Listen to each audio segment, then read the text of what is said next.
Okay. So this is our topic 2, Archaea. May tatlo lang naman ang topic natin for the second quarter. So we have bacteria, archaea, and the protist. So dito tayo sa archaea.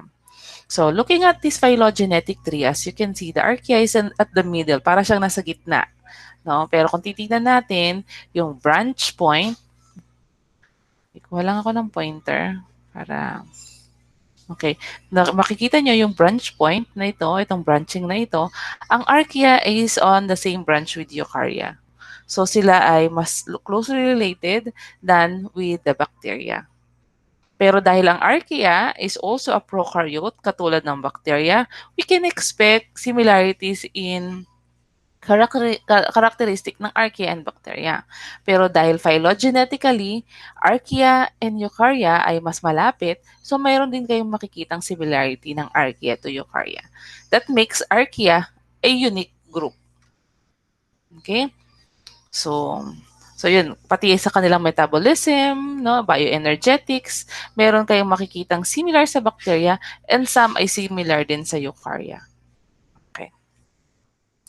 Now, phylogenetic and diversity of archaea. Archaea consists of very diverse groups of microorganisms.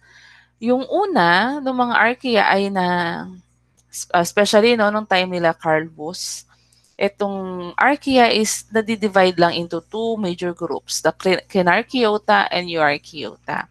Kasi noon, nung groups ng archaea ay um, unang napag-aralan sa mga extreme environments, no, na sila ay nabubuhay sa high temperature, high sulfur, high pressure. Okay, so ito na mga first na mga na-isolate at napag-aralan ng mga organisms ng archaea ay nahati sa dalawang group, the Crenarchaeota and Euarchaeota. Wait lang ha, umiiyak ang aking baby. Sarado ko lang ang door ko. Wait lang.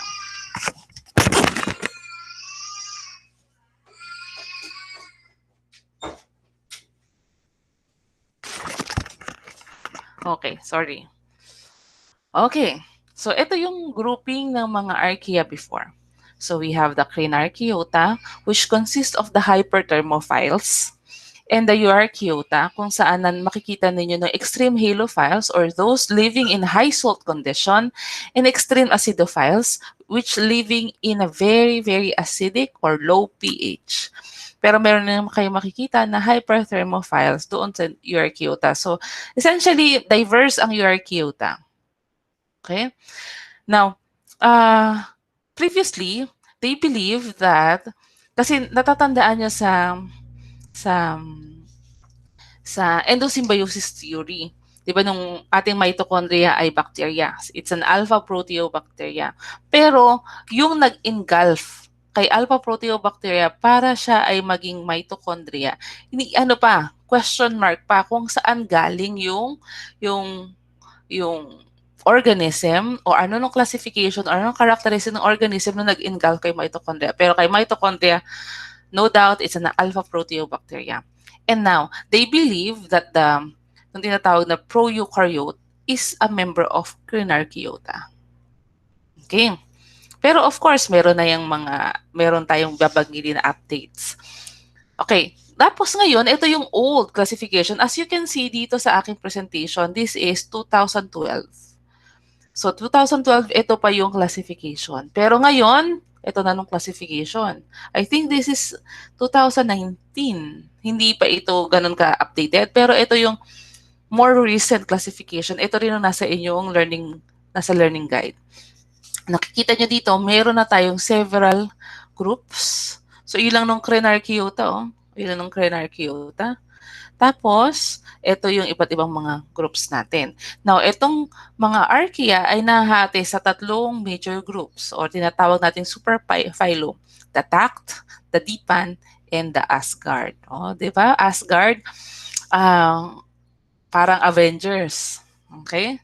So, yung Tact group ay acronym siya ng nung four phylum na nandoon sa TAC group. So, ito yung Tapos kasama sa TAC group ng Crenarchaeota. Sa DPAN, no, essentially, ito yung marami sa mga Euarchaeota before. So, nandito ng 5 groups, no? So, para bigyan sila ng name, so ginawa na lang ng mga acronym na lang yung first letter na lang ng mga group ang ginawa natin dito. Okay, mayroong pangatlong group. Nung pangatlong group is relatively a newer group. This group ay nabuo kasi na-discover ang isang klase ng archaea. Before, 'di ba sabi ko sa inyo, ang pinaniniwalaan nila ay Crenarchaeota yung possible origin ng pro-eukaryote. Pero in 2010, they discovered an archaea na mas malapit dun sa karakteristik nung pro-eukaryote. So mas maganda siyang candidate, pero hindi siya Crenarchaeota. So it created a little confusion doon sa grouping ng archaea. No? So dahil it create confusion, ipinangalan siya sa isang god, Norse god, sa Norse mythology that created confusion dun sa Norse mythology, dun sa timeline ng Norse mythology. Si Loki. Remember si Loki sa Avengers? Ano bang characteristic niya? 'Di ba? Shapeshifter siya. So ipinangalan sa kanya yung nung archaea nito. Pinangalan na Loarchaeota. Okay. After ng Loarchaeota, may na-discover pa na another organism or another archaea na mas related sa kanya. Kaya ang pinangalan doon ay si Odin Archaeota. O, 'di ba si Odin? Tapos si Himdall Archaeota nung sumunod. Tapos meron pang sumunod na discover na kagrupo din na si Thor Archaeota. So para isunod kay Loki, pinangalan siya sa mga gods of the Norse mythology. And then, dahil hindi siya kagrupo talaga ni Tak at ni Tipan, gumawa sila ng isang group para i-unify ang kanilang group, no, ibinigay na sa kanilang name ng realm kung saan nabubuhay kung saan yung sa Norse mythology kung saan sila nakatira, which is the Asgard. So this is Asgardiota group, no? Pero mas tinatawag na lang siya as Asgard group. Okay? So yun ang storya niyan. Okay. So, just this year, January 2020, no, they isolated an archaeon at the prokaryote-eukaryote interface. Sabi niya, ito na, malapit na. Ito na, palagay nila na ito na yung pinakamalapit na kamag-anak ng pro-eukaryote. Kaya nga tinawag siyang prokaryote-eukaryote interface. It's a prokaryote that probably became a eukaryote eventually. Okay? Shinare ko to sa aking timeline yung video ito kasi ay sa Nature. I-share ko dun sa group natin. Kaya ko siya actually shinare sa timeline ko sa Facebook para maalala ko itong URL na ito para pag natapos ko yung lecture ko sa C, i-share ko dun sa inyong group. Sa ating Facebook group. Okay? So this organism ay under the Loarchaeota. Okay? Now, kung mapapansin nyo dito sa phylogenetic tree ng Archaea, so ang pinopropose natin ay yung eukaryote ay nag-branch sa Loarchaeota or sa group ng Asgard. So merong mga scientists that are actually proposing to adapt a 2-domain system. Ito yung ating 3-domain system, no, na nasa ating textbook sa bacteria, archaea, and the eukarya. Now, they are proposing a new domain system which is bacteria and archaea lang. Tapos, tayo as eukarya is just a branch in the Asgard group. Okay, so yun ang So, hindi pa to nag-release sa mga textbook. Wala pang mga textbook na nag-release na sa mga report pa lang ito sa scientific journal. Pero eventually, I think in the future, you can expect na mababasa nyo na rin to sa mga textbook. O, diba? Mas nauna pa tayo sa textbook. Okay. Okay, now, punta tayo sa mga structural and functional characteristic of archaea. Dahil ang archaea, katulad ng sabi natin, is a unique group. Kaya maganda na i-side by side natin siya sa bacteria kasi pareho silang prokaryote. Okay. So, parehas lang prokaryote. Varying din ang kanilang cell morphology, katulad ng bacteria, meron silang iba't ibang shape, iba't ibang mga sizes. Ang cell wall ng archaea ay hindi kapareho ng sa bacteria. Hindi sila peptidoglycan. Iba-iba ang kanilang depende kasi meron sa kanilang nasa extreme cold, meron sa kanilang nasa extreme heat. And also, you have to note din pala, no, class, na ang archaea bacteria ay hindi lang nabubuhay sa extreme environment. Ang Archaeobacteria ay pwedeng ma-isolate sa kahit anong environment. Ang pinakasikat lang ng mga archaea ay ng mga na-isolate doon sa extreme environment. So, dahil iba-iba nung kanilang environments, we can expect na iba-iba rin ng kanilang morphology, iba-iba rin ng komposisyon ng kanilang cell wall, iba-iba rin ng komposisyon ng kanilang plasma membrane. Nung nandito sa presentation natin at sa learning guide natin is just an example of archaea na nasa extreme environment. Okay, na notable characteristic ng some of the archaea. Okay? So, ang masasabi lang natin na sa cell wall nila, ito ay hindi peptidoglycan-based. Okay? Next, plasma membrane. May mga archaea na instead of bilayer, they are meron sila ang kanilang composition ng kanilang plasma membrane is monolayer. Tapos yung lipids ng hydrocarbon chains ng kanilang lipids sa archaea ay branch, sa bacteria ay straight. Tapos attached by ether linkage. Sa bacteria kasi ester linkages ito. Chromosome is also circular.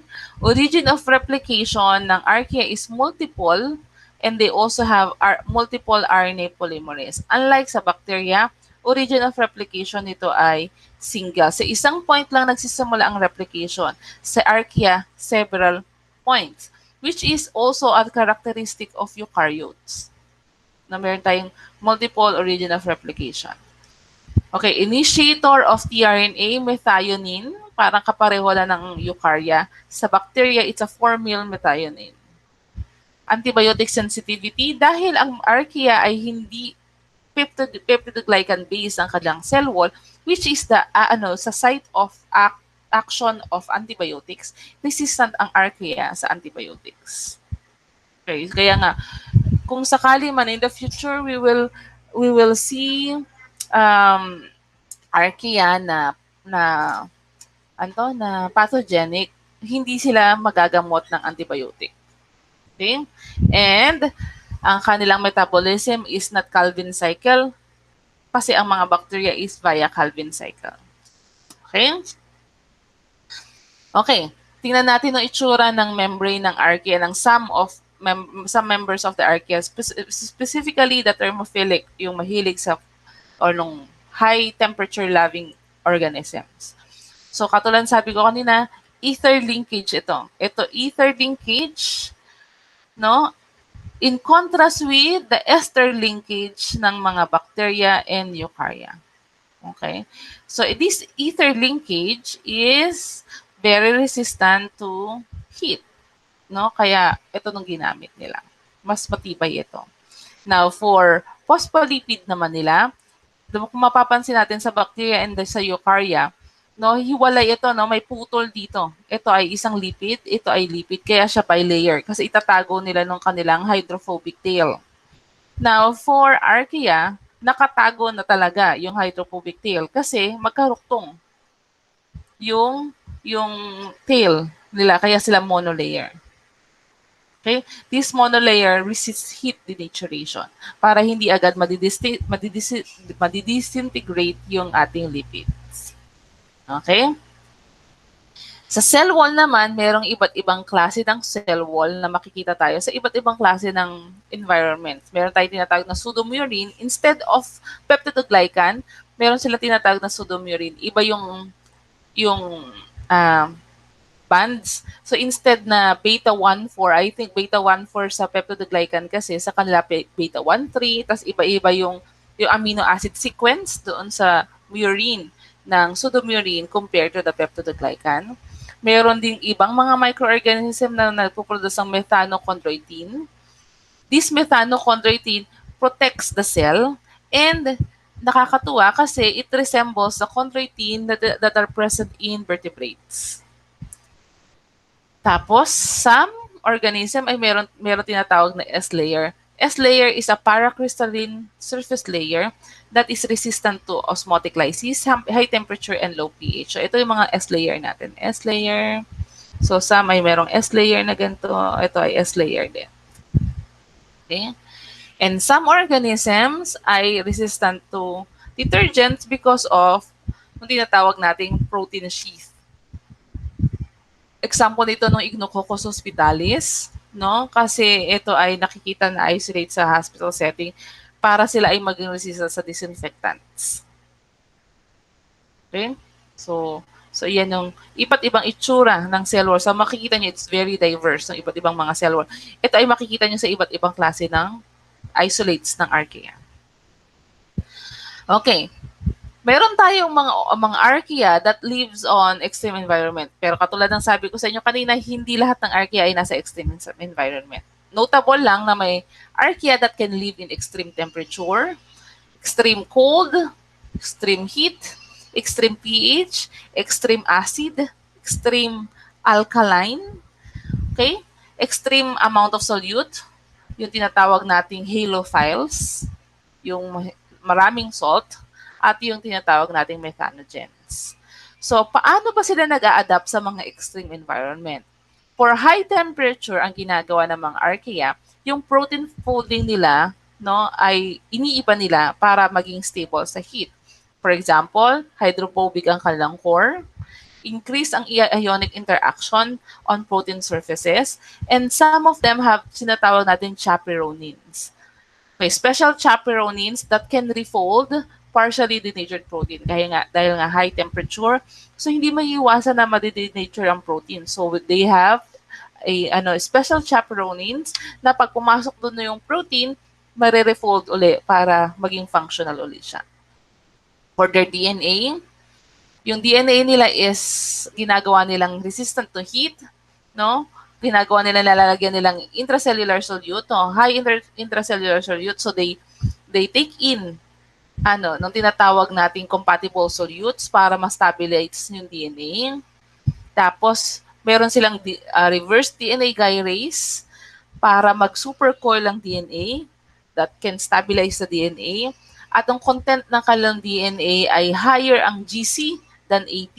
Remember, ang GC ay 3 ang bonds. Ang AT kasi, yung adenine to thymine ay 2 bonds lang. Ang GC kasi, guanine to cytosine ay 3.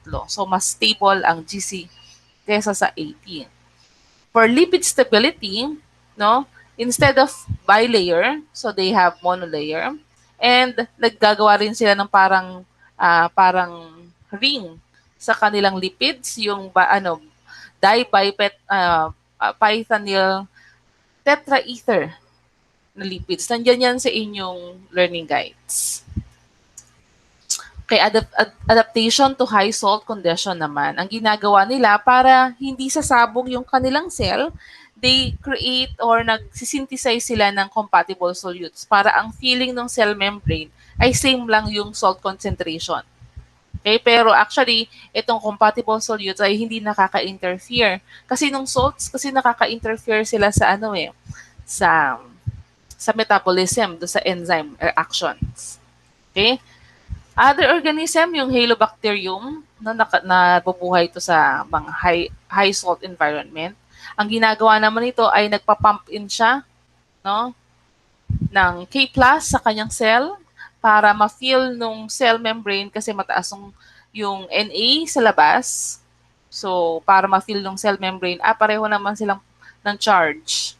So, hindi gaanong maapektuhan yung cell membrane natin or yung turgor pressure doon sa cell.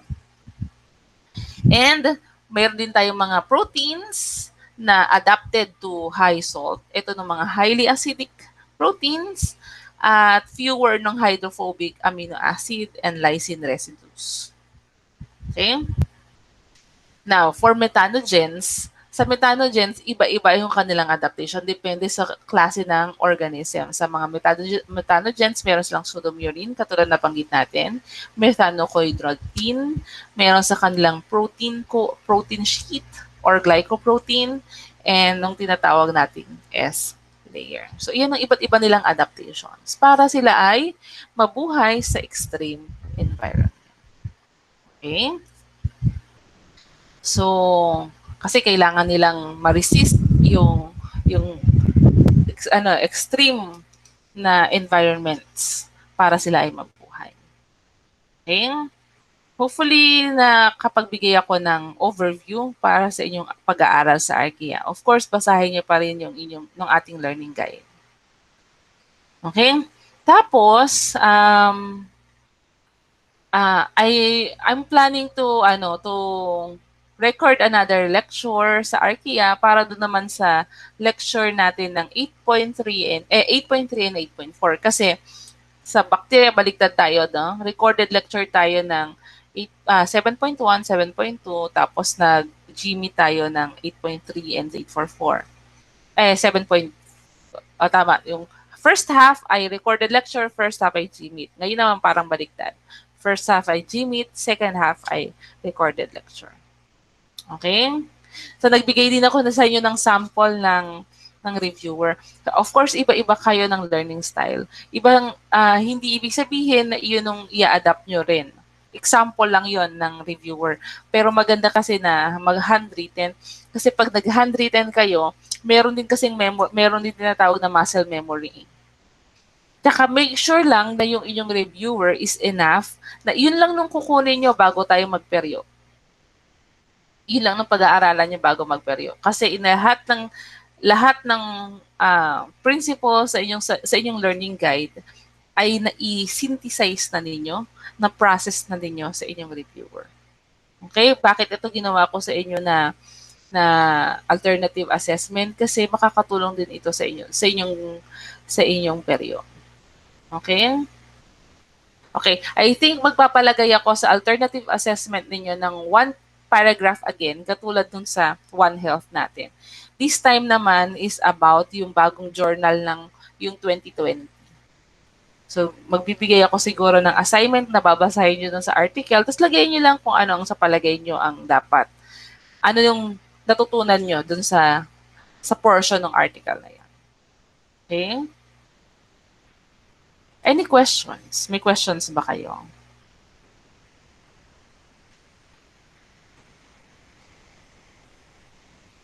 Malinaw ba?